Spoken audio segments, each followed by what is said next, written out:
Menyeti apa Pak? Menyeti. Mami orang iya mobil mami. Mohon. Wah, mami mobilnya halus gede meh. Nih. Iya. Ari bangunan saha? Bangun adik. Hah? Adik. Mami nu ngabangun. Mohon. Si Neng itu anak buah mami. Tadi Mas, anu sok ngasuh Bapak. Anggus geun bae lah rek saha wae teh bebas mih lah berenang ge. Halus mami mobilnya mah halus. Gagah. Anak bos berhiji, kamarnya hiji. Kamarnya hiji. Aya Bapak buit, ti lebaran teh oge teh aya 32 gitu. Geus geun bae. Ieu bangunan mami biak sabaraha balang ngalamun.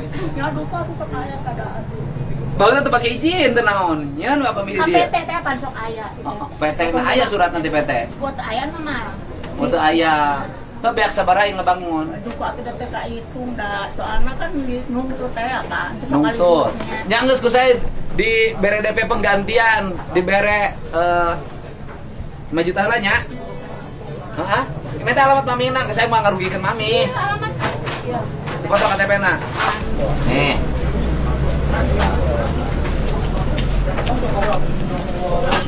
Mami. Kayak nomor HP mami na bikin kajudan abdi, kayak ditransfer si sana. Ya untuk penggantian bangunan da mami baru ngabangun ieu baheula. Tapi kan geus kapulih ngabangun ge pelanggan loba.